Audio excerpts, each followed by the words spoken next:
Se você quer realmente fazer a diferença, escute o texto bíblico de hoje. Abra a tua palavra, abra a Bíblia, no livro de Efésios, capítulo 4, versículo de 1 ao 6. Aqui Paulo vai falar sobre a unidade da fé.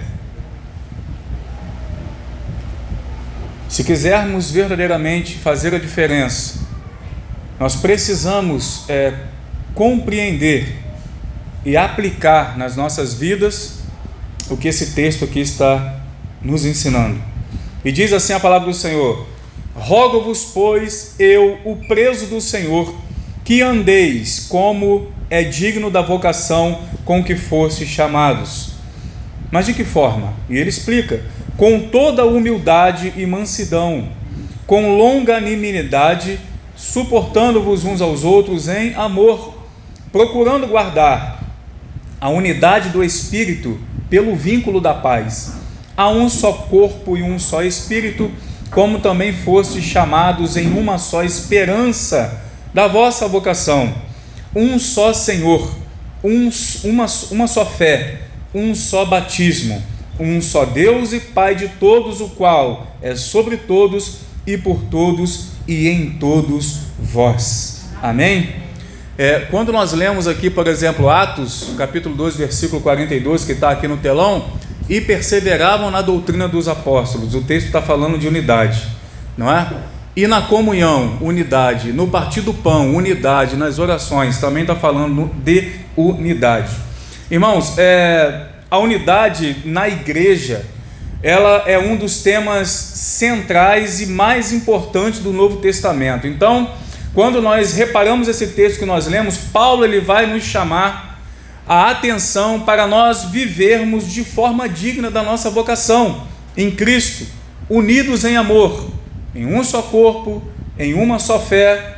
Então, a unidade ela não é uma recomendação apenas, não é? Você vive se você quiser, não é isso. A unidade no corpo de Cristo, na igreja, é uma necessidade para que possamos viver como um organismo vivo, não é? Um organismo vivo, representando Jesus, representando a Trindade. Então, quando a igreja ela vive em unidade, ela reflete para o mundo diretamente a natureza de Deus. Isso é muito importante, né? Então, nesse sermão nós vamos falar sobre esse chamado da unidade, sobre os obstáculos que a impedem e o que nós temos que fazer, o que é necessário para manter isso, né? A verdadeira unidade na igreja, ela só é possível através de alguns pilares. Por exemplo, submissão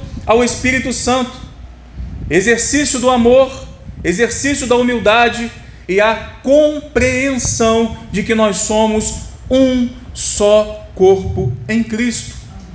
Sem isso é impossível a igreja progredir, é impossível seguirmos glorificando o nome do Senhor. Eu acho muito interessante que quando nós olhamos lá para 2 Timóteo, no capítulo 3, a partir do versículo 1, nós vemos o mesmo Paulo falando para Timóteo, né? Olha, Timóteo, nos últimos tempos sobrevirão tempos trabalhosos, né? E ele começa a dizer: porque haverá homens amantes de si mesmos, avarentos, presunçosos, soberbos, blasfemos, desobedientes a pais e mães, ingratos, profanos, sem afeto natural, irreconciliáveis, caluniadores, intemperantes, cruéis, sem amor para com os bons, traidores, obstinados, orgulhosos, mais amigos dos deleites do que amigo de Deus. Agora escute: tendo aparência de piedade, mas negando a eficácia dela. E ele diz: destes se afaste. O que a gente entende aqui, irmãos? Paulo está dizendo que dentro da igreja isso também iria acontecer.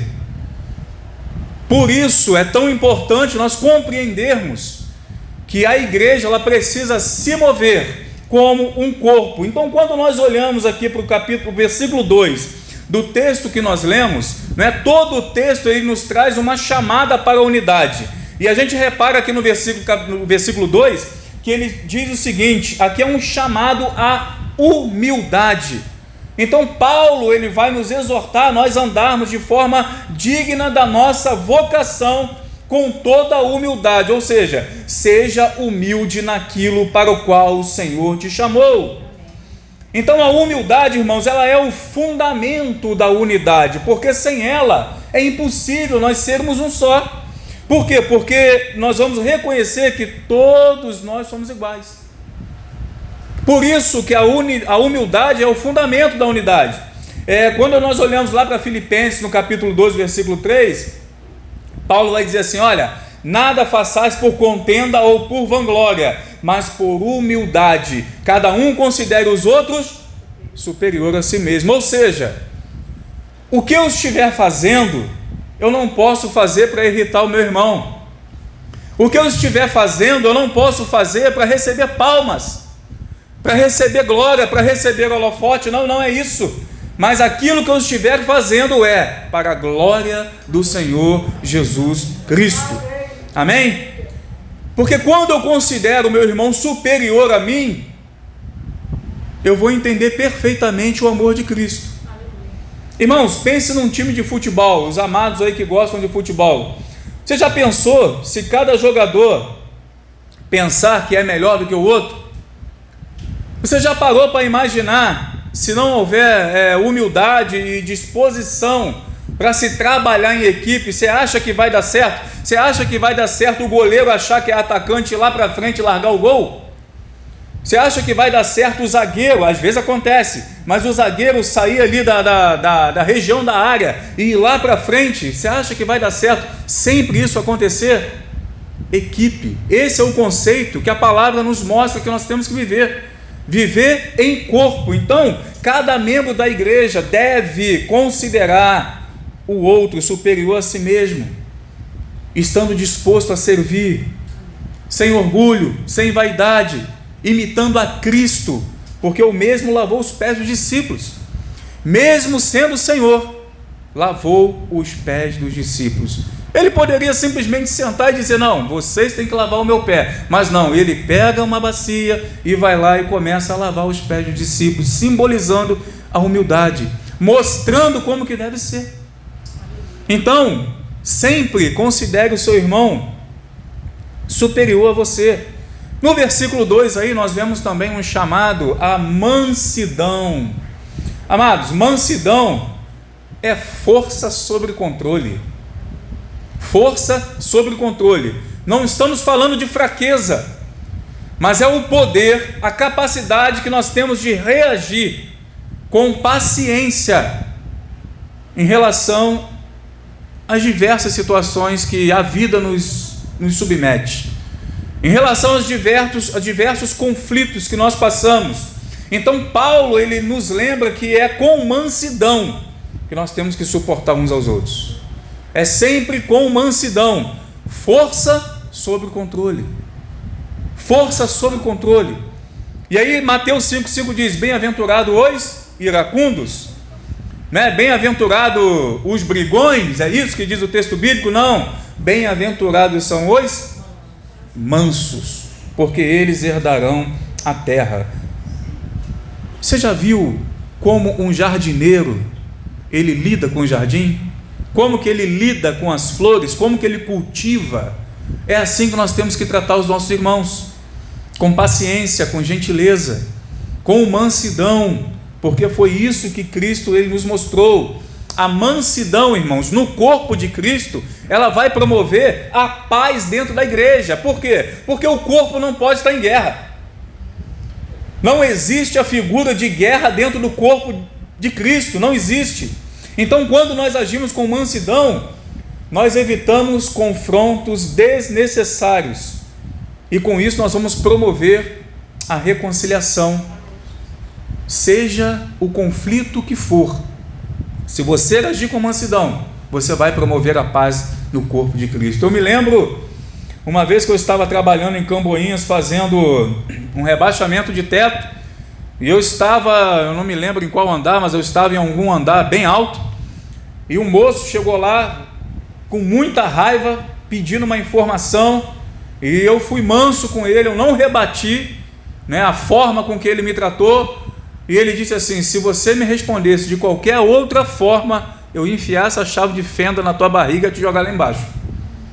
Então a gente percebe que uma resposta mansa e branda, ela vai promover a paz, entenda isso. O versículo 2 também nos traz um chamado à longanimidade e amor. Longanimidade, irmãos, é a disposição que nós devemos ter de suportar as fraquezas, suportar as falhas dos outros por um longo período de tempo, sem impaciência. Por quê? Porque é o amor que vai colar e manter tudo isso aí unido. Somente o amor de Cristo é verdadeiro, pode suportar as ofensas, somente Ele. Não só suportar, mas também buscar uma reconciliação. Certo? Então, seja longânimo, né? Suporte com paciência aí, ao longo do tempo. E, irmãos, esse amor, né, o amor de Cristo no meio da igreja, no corpo da igreja, ele é fundamental, porque quando nós olhamos lá em 1 Coríntios capítulo 13, ele diz que o amor ele é sofredor, né? Às vezes a gente diz: não, Cristo mora em mim, Jesus, Deus é amor, mas a Bíblia diz que o amor é sofredor. Vai dizer que é benigno, o amor não é invejoso, não vai tratar com leviandade, não se ensoberbece, não vai se portar com indecência, não vai buscar os seus próprios interesses, não vai se irritar, não vai suspeitar mal, né? Não folga com a injustiça, mas folga com a verdade. Então ele descansa na verdade. Tudo sofre, tudo crê, tudo espera e tudo suporta. Essa é a base do cristianismo. Foi isso que Jesus mostrou na cruz do Calvário por cada um de nós. Então, imagine um edifício, andar sobre andar, e aí o pedreiro vai lá com a sua colher e colocando cimento, tijolo após tijolo, tijolo após tijolo. Querido, o amor é esse cimento que vai dar liga entre os irmãos no corpo de Cristo. Se faltar, o prédio cai. Se faltar a liga, tudo cai. Então o amor ao próximo significa você perdoar, mesmo quando o próximo não merecer. Por quê? Porque se você não perdoa, você está virando as costas para a cruz. Porque Jesus morreu para nos perdoar. Ele morreu para comprar a nossa dívida. Por isso que Ele nos perdoou com o seu sangue vertido na cruz do Calvário. E é esse amor que vai fortalecer os nossos laços. Então, onde há humildade e amor, a unidade, essa unidade aqui, prospera e cresce. Amém? Agora, quais são os obstáculos, irmãos? Versículo 3, né? No versículo 3 ele diz o quê? Vamos lá.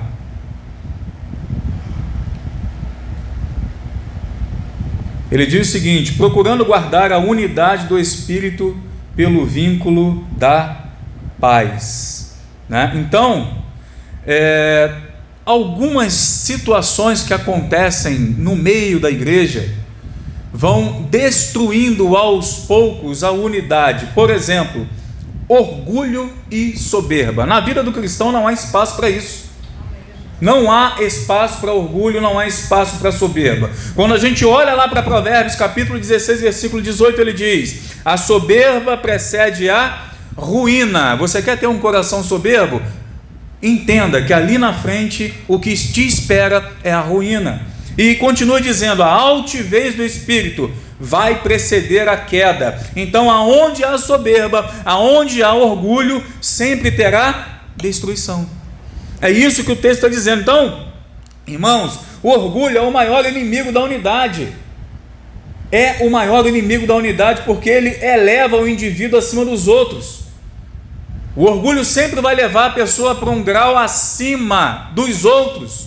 E isso é onde há orgulho, sempre haverá divisão. Sempre haverá divisão. Porque o orgulho ele não vai admitir suas falhas.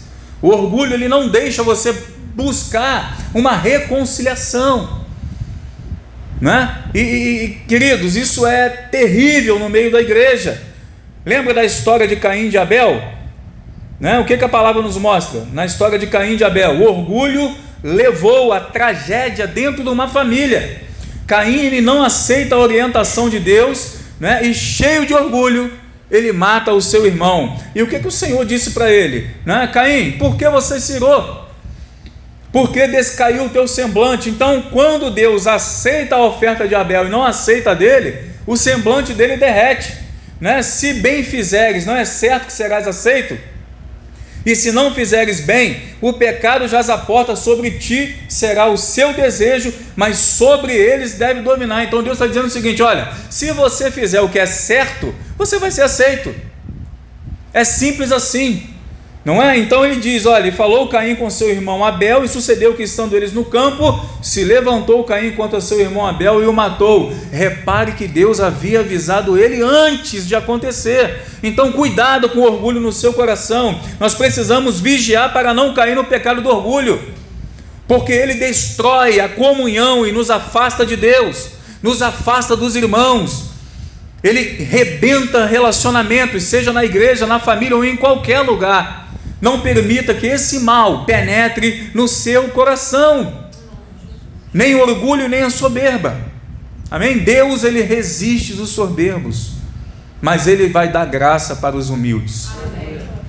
Então o texto bíblico, ele já nos mostra qual é o lado que nós temos que caminhar. Não é o lado da soberba, mas é o lado dos humildes, tá certo? Outro, falta de perdão. Será que nós temos isso dentro da igreja? Será que nós vivemos isso no corpo de Cristo? Mateus 6, 14 e 15, porque se perdoardes aos homens as suas ofensas, também o vosso Pai Celestial vos perdoará a vós. Se porém não perdoardes aos homens as suas ofensas, também o vosso Pai vos não perdoará as vossas ofensas. Jesus não morreu por nós? Ele não nos perdoou? Então o básico que o Senhor espera de nós é que nós estejamos dispostos a perdoar também os nossos irmãos. Porque se você não perdoa, o perdão de Deus não vai te alcançar. É o que o texto bíblico está dizendo. Se você perdoar, o Pai está pronto a te perdoar.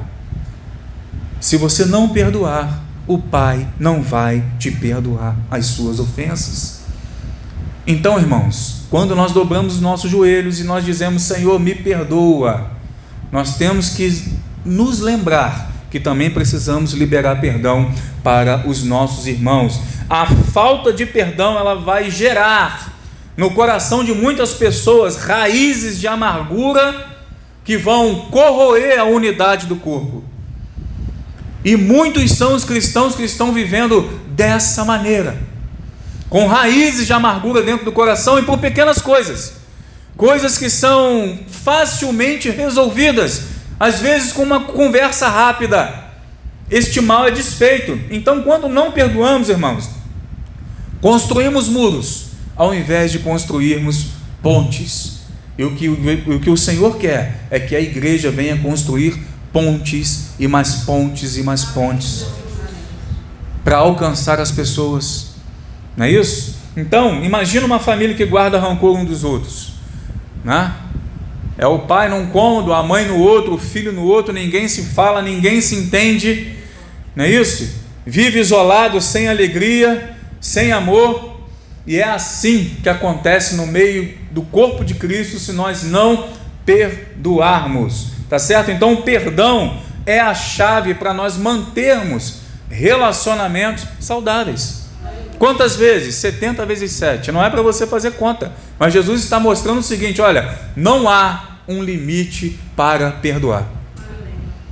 Senhor, mas ele errou muito, Senhor. Não há limite para perdoar. Não há padrão para você ficar olhando se deve ou se não deve. Não há limites para você perdoar o seu irmão. Amém? Glória a Deus. E o que dizer das fofocas e das murmurações, né? Que também acabam, destroem a comunhão e a unidade no meio da igreja. É lamentável, irmãos, quando isso acontece, porque é terrível. Às vezes, você já viu, às vezes é uma conversa que acontece aqui, um irmão distante já está sabendo, mas o irmão nem participou da conversa. Irmãos, vamos vigiar, vigia. Já viu aquela brincadeira do telefone sem fio? Não, olha, olha, irmãs, é para orar, hein? Mas o zap é terrível, o dedo coça, não é nem mais a língua, é o dedo agora. O dedo coça para digitar. Antes era a língua, a pessoa pegava, ligava, falava, não, hoje é o dedo. Irmãos, cuidado com isso. Cuidado com murmuração, cuidado com fofoca. Destrói relacionamentos, acabam com o ministério.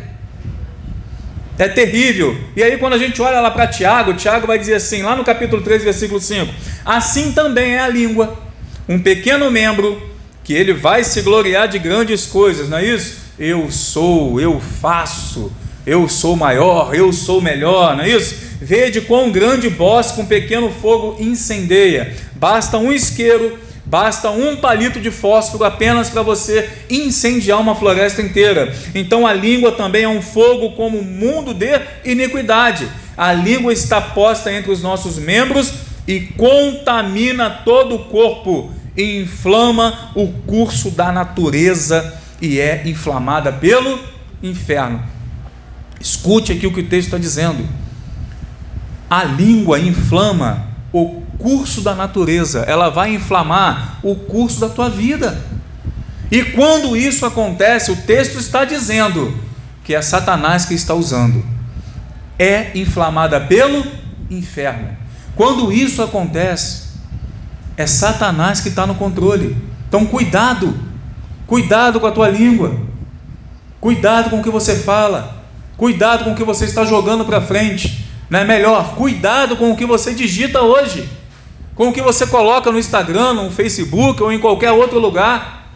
Vamos ter cuidado, vigiar. Nós somos povo de Deus, devemos viver essa unidade, zelar e ter cuidado pelos nossos irmãos. Irmãos, a língua é pequena, mas tem um poder de destruição muito grande.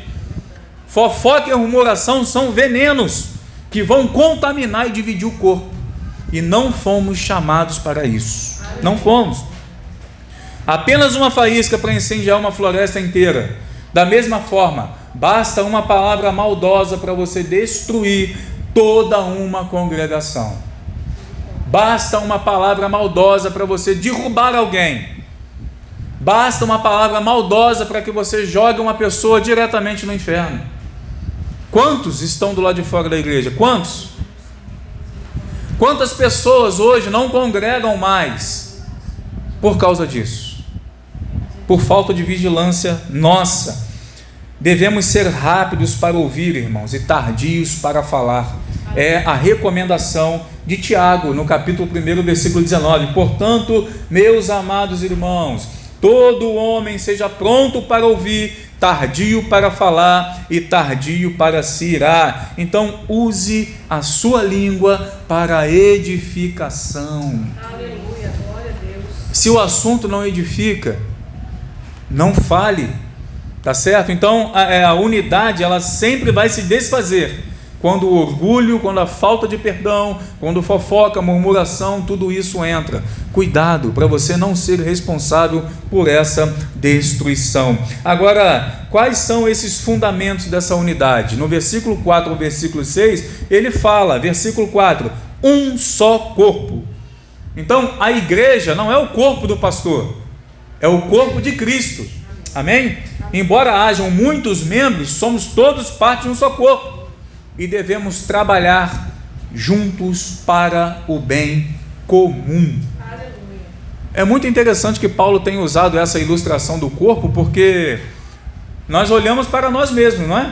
O corpo trabalha para que tudo esteja bem e tudo funcione perfeitamente. Ele diz lá no capítulo 12 de 1 Coríntios, porque assim como o corpo é um e tem muitos membros, e todos os membros, sendo muitos, são um só corpo, assim Cristo também é. Então, assim como é o nosso corpo, também é a igreja, pois todos nós fomos batizados em um Espírito, formando um corpo, quer judeus, quer gregos, quer servos, quer livres, todos temos bebido de um Espírito, de um mesmo Espírito, Porque também o corpo não é um só membro. Então entenda, você não é único, você não é exclusivo, não.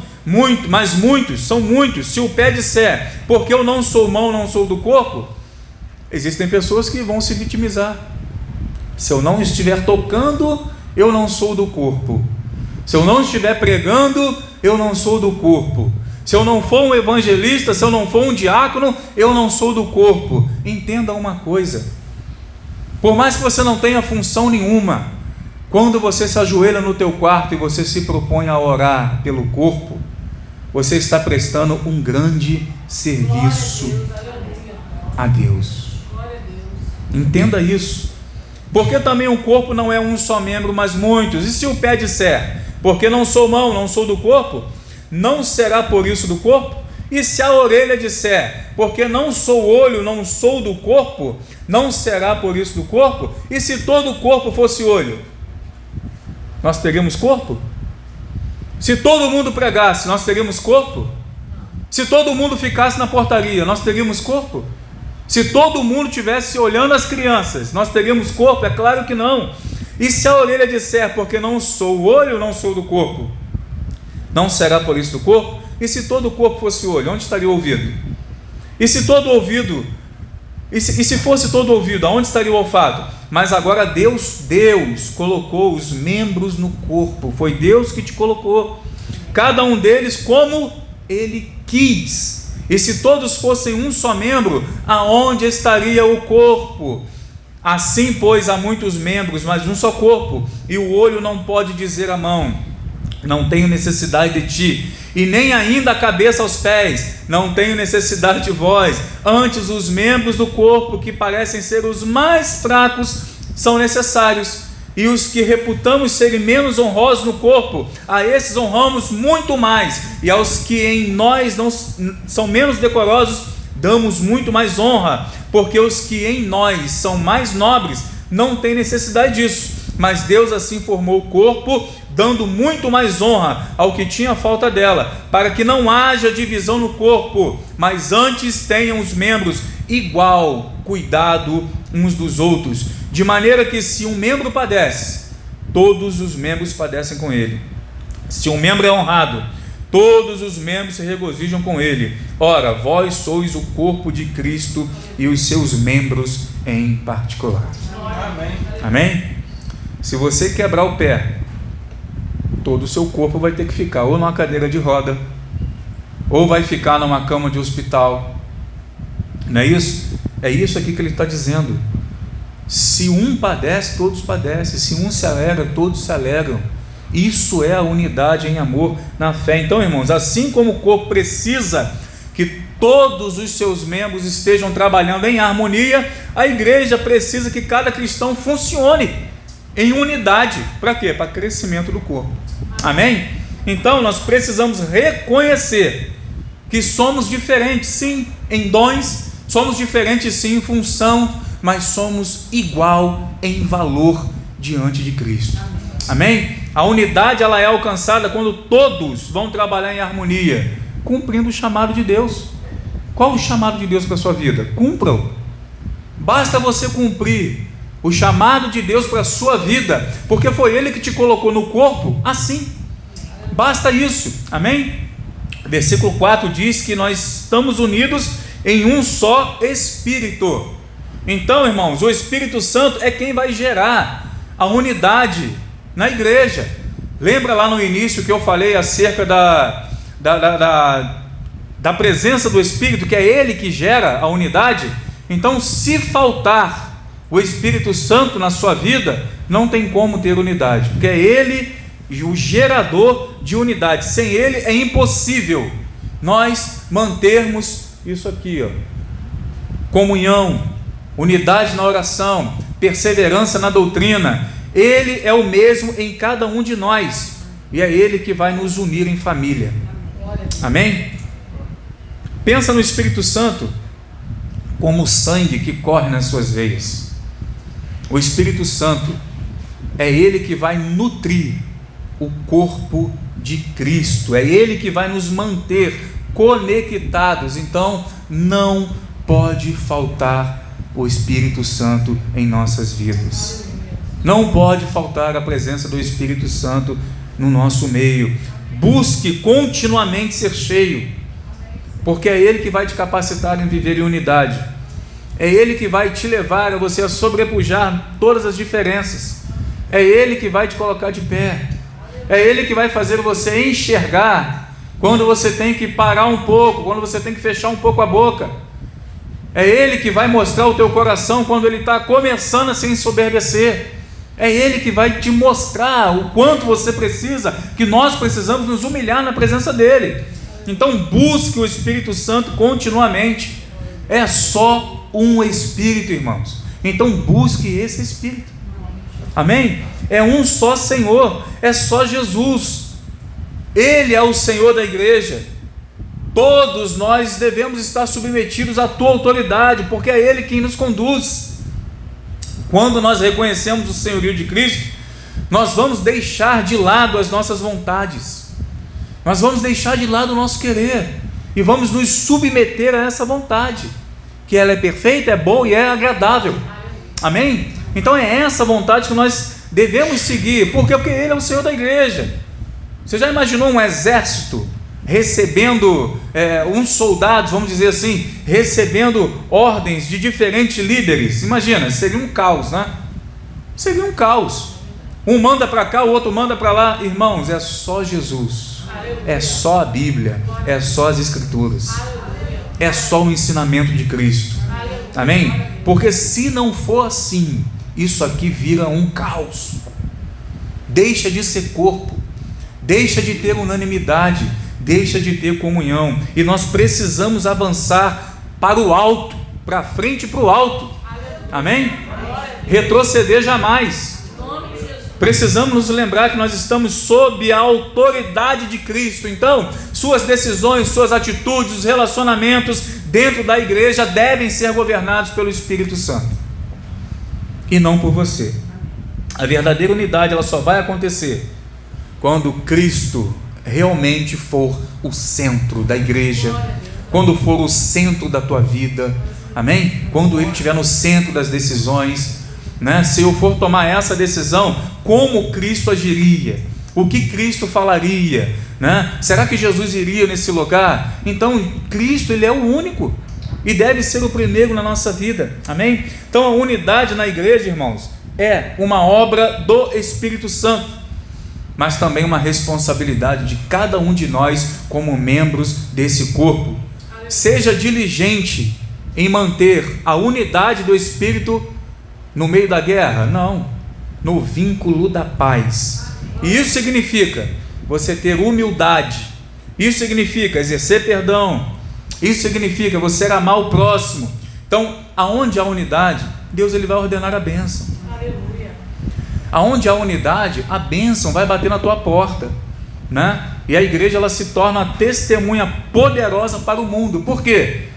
Porque imagine, irmãos, as pessoas que estão no mundo olharem para dentro da igreja e não compreenderem as coisas que acontecem ali. Agora, quando o mundo olha e vê um corpo coeso, bem ajustado, falando a mesma língua, seguindo na mesma direção, irmãos, eles querem conhecer que Deus é esse. Então, entenda que você tem responsabilidade nisso também, né? Busque essa unidade, porque isso vai refletir o coração de Deus. Então, vamos nos comprometer hoje, irmãos, a sermos instrumentos de unidade na igreja. Aonde houver divisão, seja um pacificador. Amém? Aonde houver orgulho, seja humilde. Aonde houver mágoa, esteja pronto para perdoar.